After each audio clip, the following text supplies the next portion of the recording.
I just told my stepson to blame his mom for the reason he can't go to college.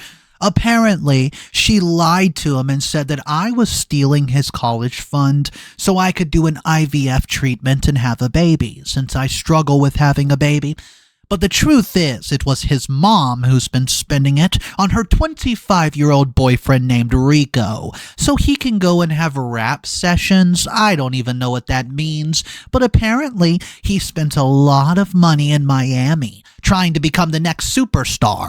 And you know what? I have receipts to expose her. I can't sleep right now, so I went to go sit in my car in the driveway, just because staying in this house is making me sick. My hands are shaking and I keep seeing Toby's face when I showed him everything.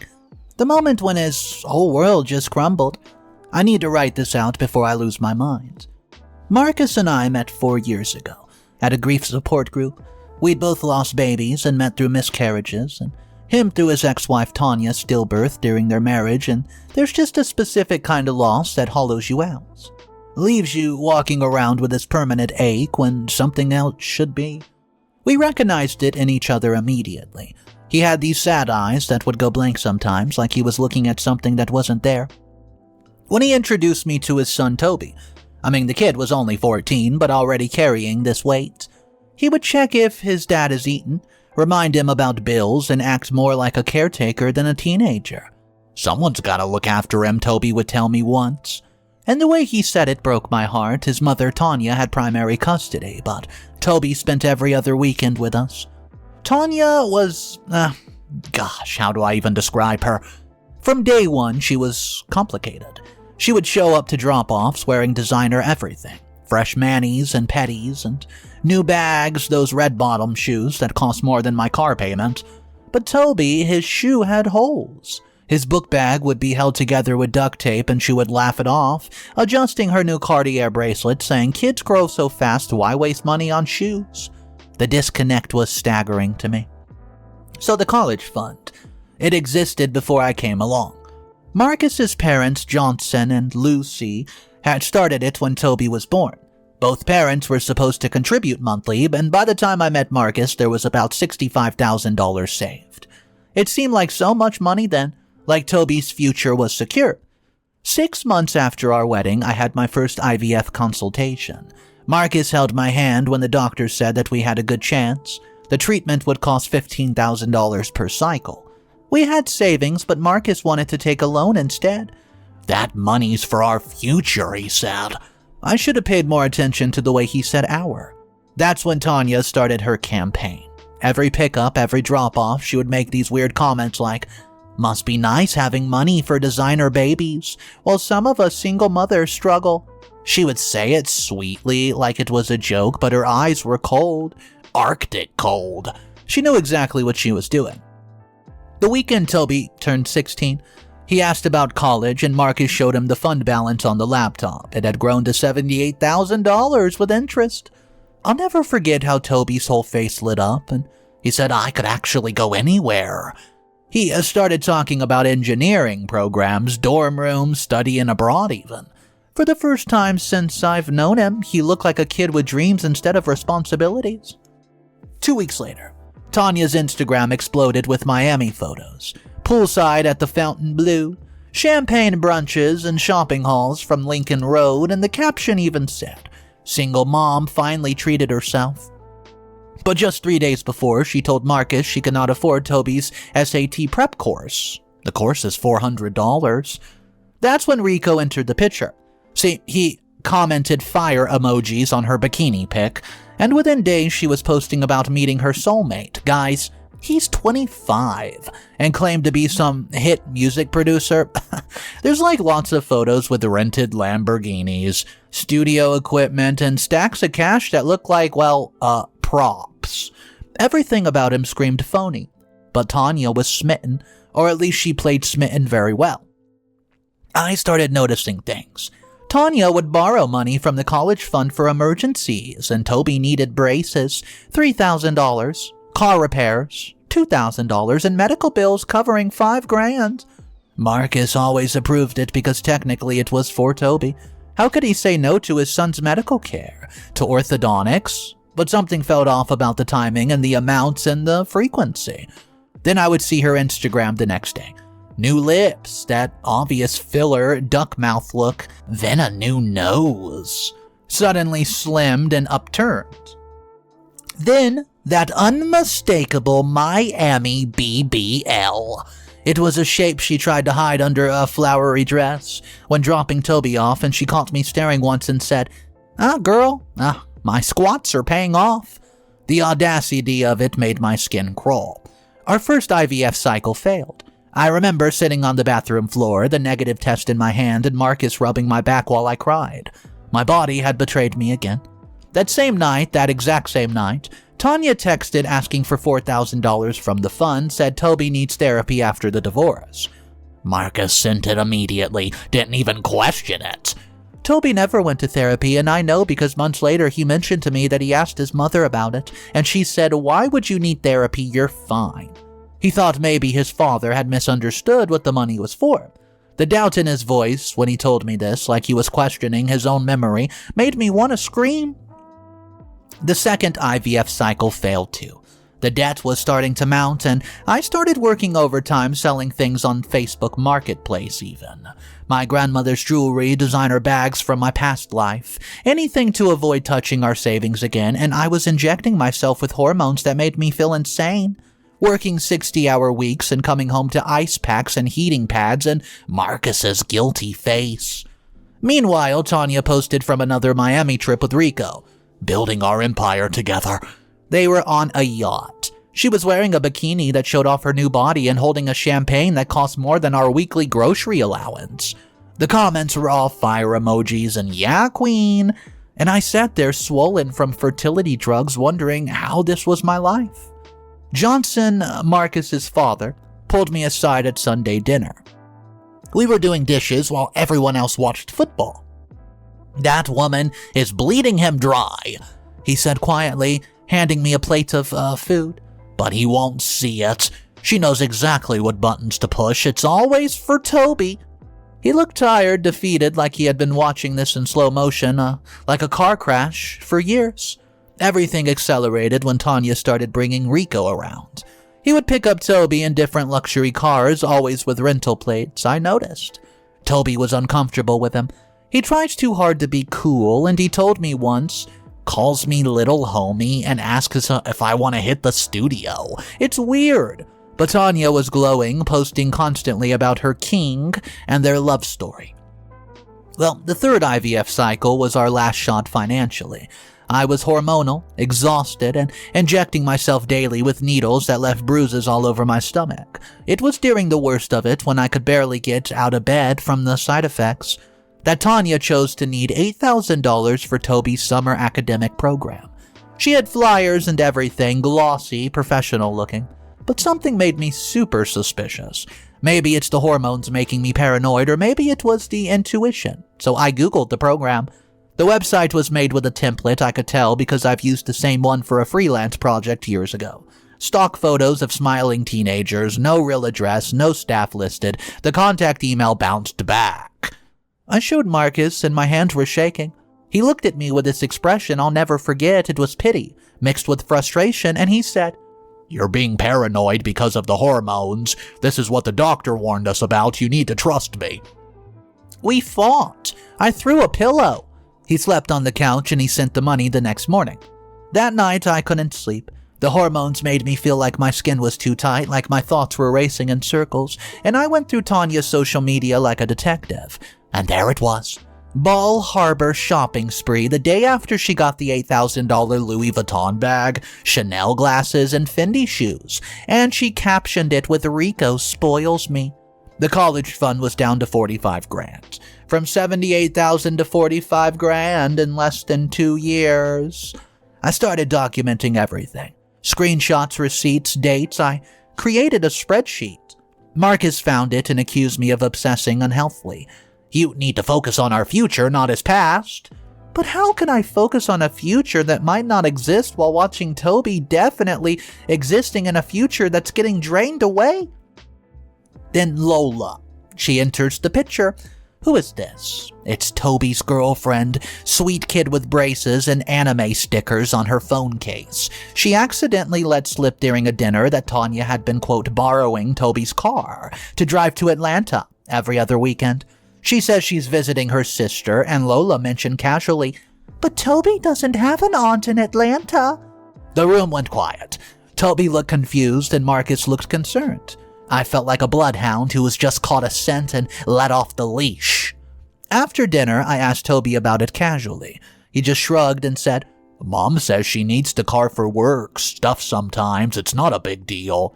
"But Atlanta is 3 hours away. What work stuff?" I did something I'm not proud of, guys. Months ago, when Toby first got his license, he's given me permission to put a tracking app on his car. Of course, for safety reasons, he said. In case of emergencies. I'd forgotten about it until that moment the next time Tanya borrowed his car for a sister visit. I watched that little dot on my phone drive straight to a suburban house in Alpharetta. The Facebook investigation took 5 whole minutes. The house belonged to Rico Martinez, except his full name was Frederico Martinez Sanchez. And he was not a music producer, oh no, he was married to Destiny Martinez, 3 children, beautiful family. His wife's page was full of blessed family posts and Bible verses, while he was love-bombing Tanya in Miami. I showed Marcus. His face went white as a ghost, and then red, then white again. He looked like a tomato. "We need to check the fund." His voice was hollow and the balance was $12,000. That's right, over $65,000 gone in 2 years. The withdrawal history was a horror show. Dozens of transfers, all approved by Tanya as the custodial parent, each one with a reason. Medical education, emergency. Marcus confronted her over the phone. I could hear her through the walls, crying and playing victim, and she said the money all went to Toby's expenses. When he asked for receipts, she screamed that he was choosing his barren new wife over his baby mama. That word barren, it went through me like a knife. Marcus found me in the bathroom later, crying, curled up on the floor, unable to stop shaking. The 3rd IVF failed. Of course it did. My body knew what my mind was just catching up to. There's just too much poison in our life right now for anything to grow, and the doctor suggested a donor egg. But we were already $40,000 in debt. I found Marcus crying in his car after work one day, still in the driveway with the engine off, and he said, "I failed everyone. You, Toby, everyone." Tanya escalated. She starts telling Toby I was the reason his college fund is so low. "Oh, your stepmother's desperate for babies. It'll never happen. She's draining your future." She would say it casually, poisoning him against me drop by drop. I'd catch him looking at me sometimes with this expression, suspicion mixed with pity, like I was something that was broken, that was breaking everything around me. Toby's 18th birthday came like a countdown clock hitting 0. The fund had $8,000 at this point. He's gotten into his dream school, which is Georgia Tech, with a partial scholarship, but he still needs $30,000 for the first year. The acceptance letter was pinned to our fridge, edges curling, becoming a monument to everything we failed to protect. And that's when Tanya made her final move. She convinced Toby to give her power of attorney over the fund for tax purposes. She said that she found a way to maximize it through Rico's financial connections, and she had paperwork, official documents. Well, at least they looked official. Toby, he trusted his mom, he signed it. I mean, why wouldn't he? She was his mom. The fund was empty within a week. When Toby asked about it, Tanya had her story ready. She said that I've convinced Marcus to take it for one last, final IVF attempt. That I'd cried and manipulated and threatened to leave unless we tried again. She had fake invoices from a fertility clinic, fake bank statements, and she prepared for this, crafted the perfect lie. Toby believed her. The way he looked at me after, like I killed his dreams for my own selfish desire. He stopped talking to me, started talking about his meals, going to his room, and not eating at the table, and the house became a minefield of silence and accusations. Marcus didn't defend me, he just retreated into himself, working late and avoiding everyone. Graduation day arrived like a storm. Tanya planned the party at her house and invited everyone. Both sides of the family. Toby's teachers, his coaches, his friends, half the neighborhood even.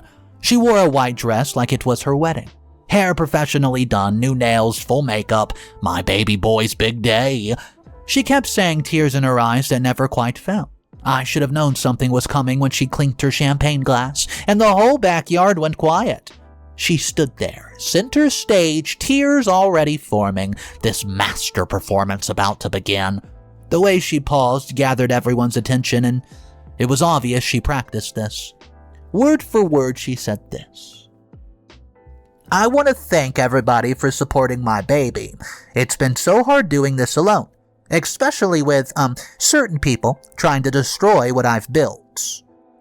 Her eyes found me across the crowd, gathering everyone's attention. She practiced this.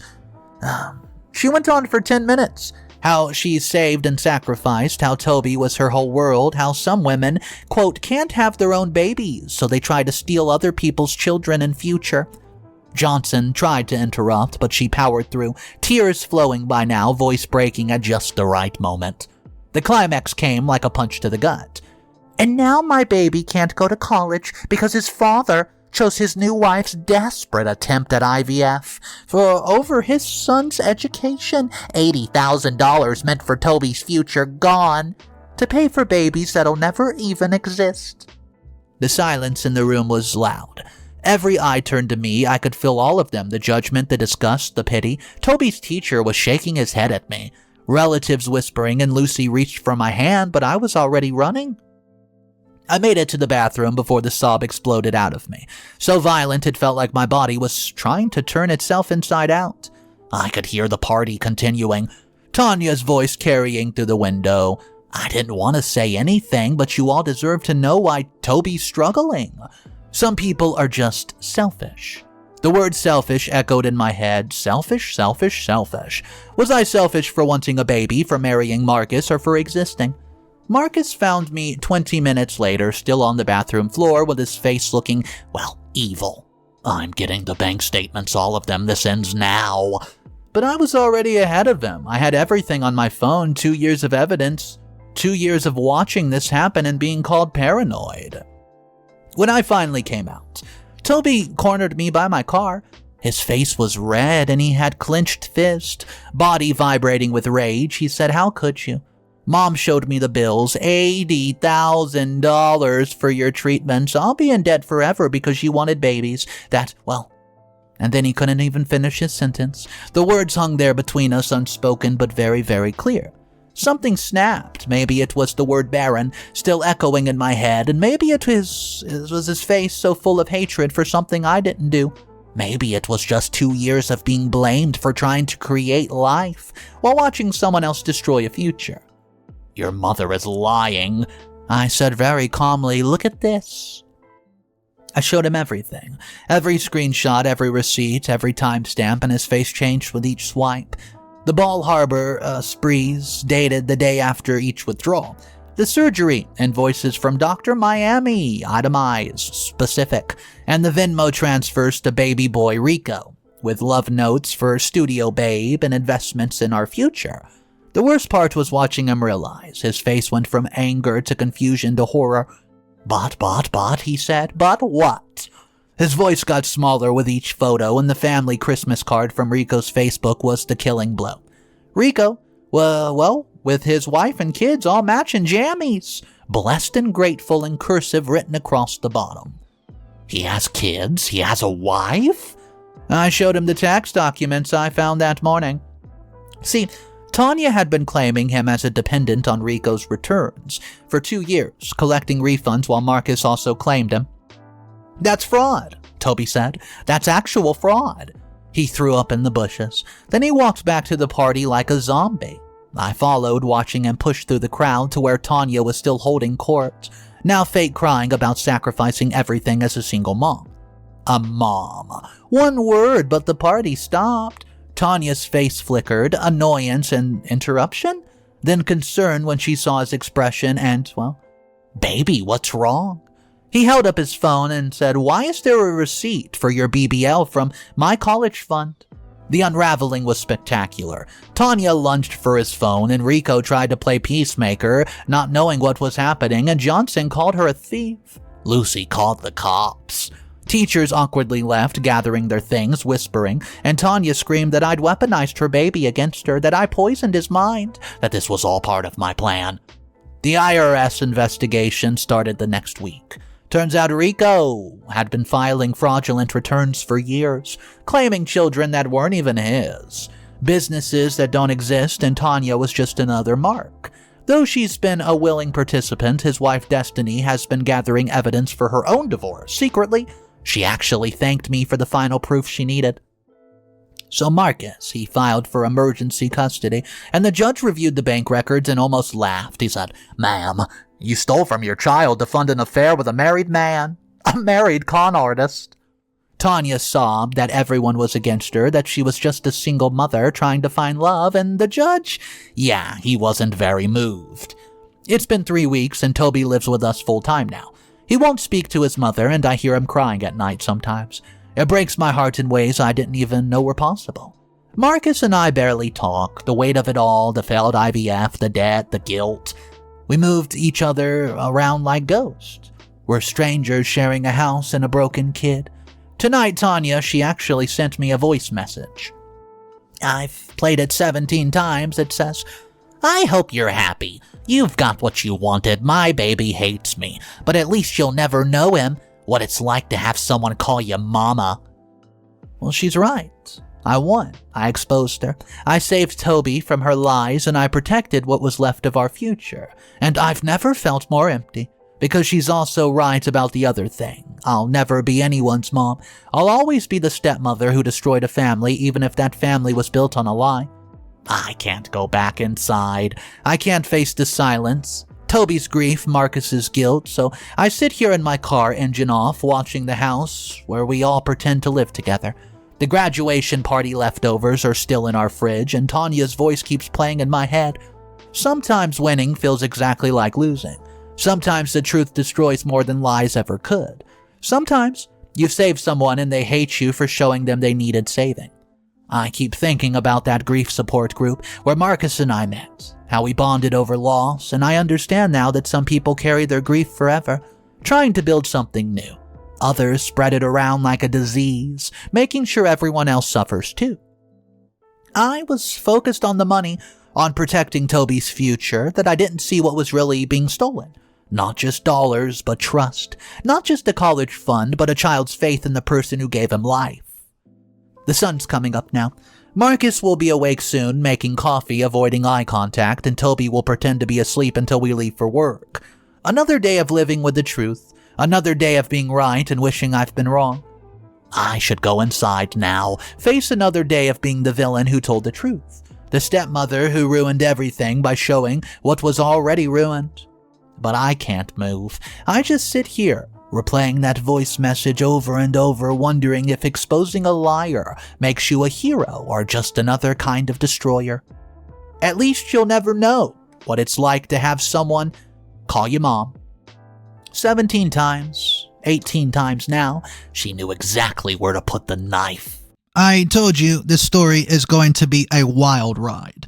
I can't believe that the father was putting up with so much of this, but I do want to read a comment that got so much attention. A lot of people don't agree with it because they think that OP is the a-hole. But here's what this comment has to say. You're the a-hole, and I can't believe more people aren't saying this.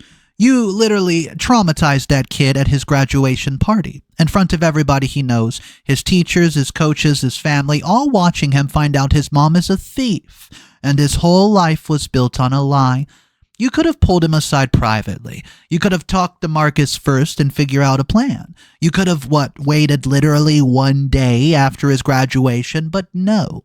You let your anger and hurt feelings take over, and you went nuclear on an 18-year-old child who was already having the worst day of his life. He just found out his college fund is gone.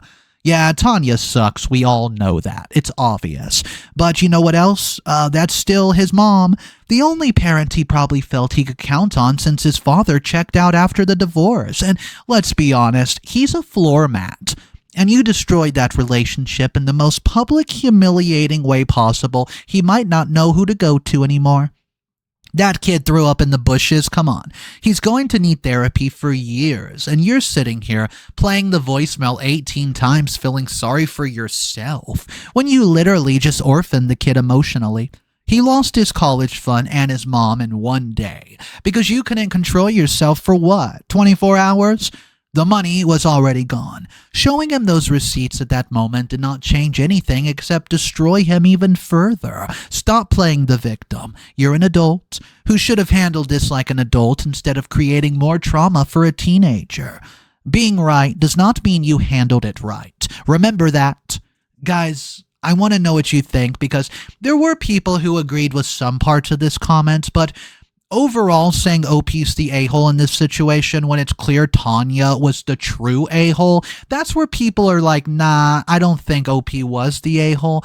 But at the same time, I would love to hear your thoughts, your opinions. If you want to drop a comment down below, try to drop a comment and tell me whose side you're on. Do you think OP is the a-hole? Yes or no? Let me know down below in the comment section, guys. And if you're new to the channel, make sure you subscribe for daily stories. I'll see you guys in the next one. Hit that like button. And of course, remember one thing. It's cool to be kind. Peace.